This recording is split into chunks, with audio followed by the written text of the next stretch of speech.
I've seen you from afar for too long. I think it's time we take care of this now.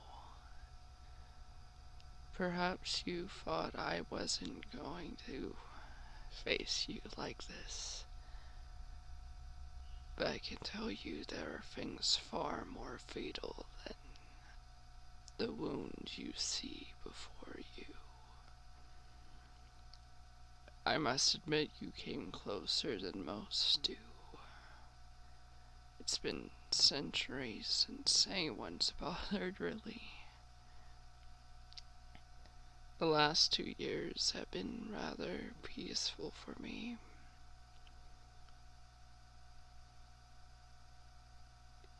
But I guess that sort of thing comes to an end.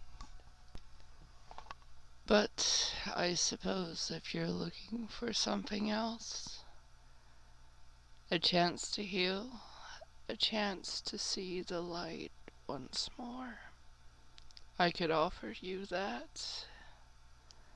I must say that I'm no god, despite what the people have been saying. I'm just another person. A person trapped in time. Trapped out of time, you could say. Time doesn't affect me like it used to, but nothing really does. We are constantly in a state of change.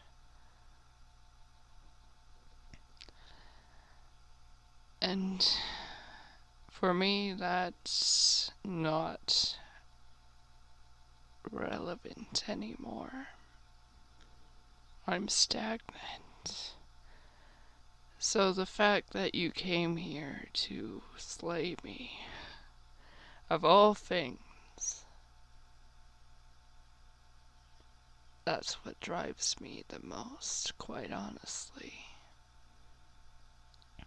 Nobody's cared enough to try for all these years. I was bigger than anything, really. And now, in a time when people no longer raise their arms against me, that's the time that you fought to come take my life. You must be rather brave. Though, who am I to say what bravery is? Perhaps bravery is stepping out of your house every once in a while. Bravery is looking up at the stars and dreaming that there's something else to be had beyond them. But as for you,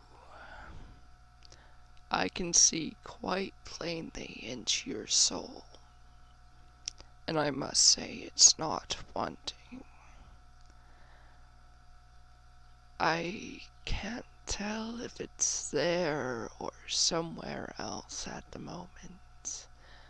My eyes are seeing so far that the entire earth is hard to hide.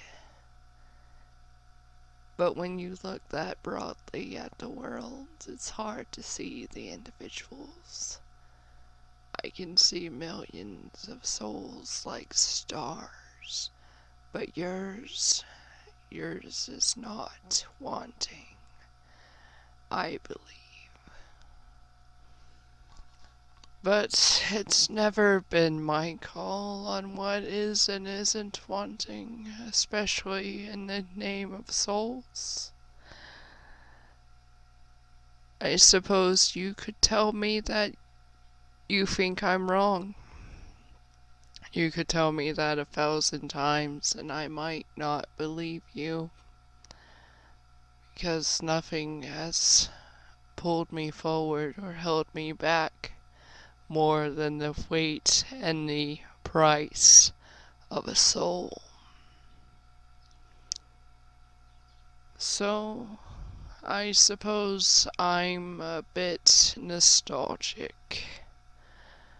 And I suppose I feel something stirring within me that brought me out to do this one thing.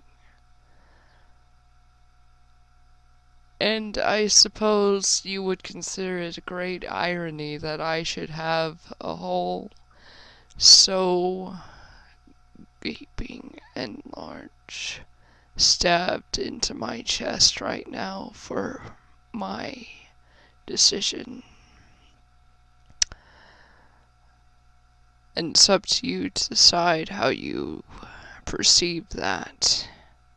I hope you're kind to me, because it took a lot of energy and pressure to bring me to the surface once more. This world has changed so much from when I remember it.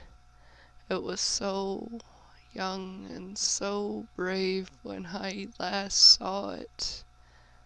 And now we see for ourselves what it has become. And some people say what it has become is irredeemable. And I don't know what to say to those people, because I can't say for myself.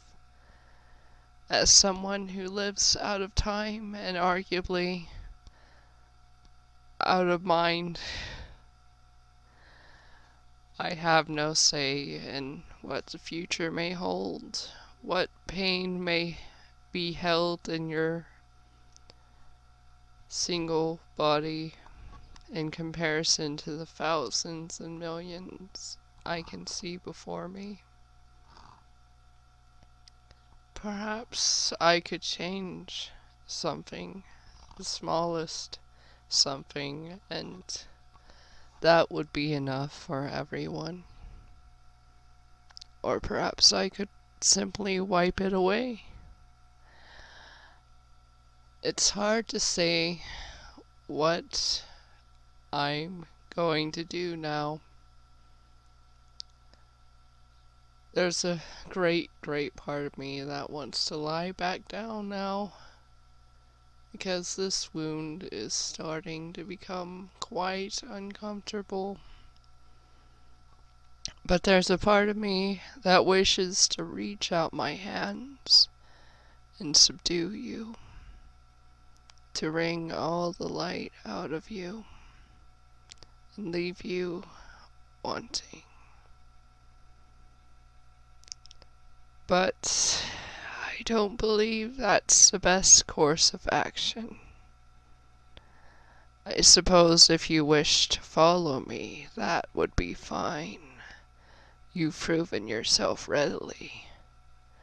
Or perhaps you are very, very caught in your ways. Perhaps you still wish to see my downfall, and I wouldn't blame you for that. But really, I could care less if you want to follow or kill me. There are better things to focus on, brighter things, and darker things. For example, have you considered the weight of mass extinction in your universe? I have always loved the animals more than mankind, and some would say that mankind is an animal, and I would be willing to agree with them, if only I didn't see the great destruction that has come to pass and will pass. There's a fire coming for us, my dear friends. A great and terrible fire. And if you're not prepared